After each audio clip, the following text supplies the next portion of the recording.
Crimean Tom, also known as Tom or Sevastopol Tom, was a cat noted for his association with the British Army during the Crimean War. Found by Lieutenant William Gare in Sevastopol after a year-long siege, he is said to have led British forces to valuable caches of hidden supplies that helped ease starvation among the troops. During the Crimean War, British and French forces captured Sevastopol from the Russians on 9 September 1855 after an almost year-long siege.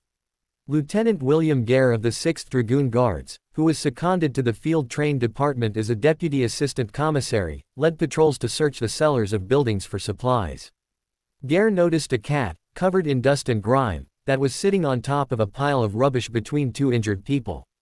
The cat, unperturbed by the surrounding commotion, allowed himself to be picked up by Gare. The cat, estimated to have been 8 years old when found, had survived within the city throughout the siege.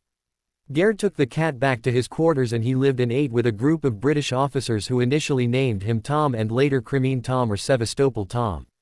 The occupying armies were struggling to find supplies, especially of food, in a city much deprived by the year-long siege.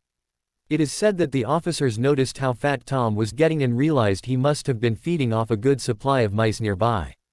Knowing that the mice may themselves have been feeding off hidden Russian supplies, they followed Tom to an area cut off by rubble. Here, they found a storeroom with food supplies that helped to save British and French soldiers from starvation. Tom later led the officers to several smaller caches of supplies near the city docks. After the war ended, Gare brought Tom back with him to England to keep as a pet.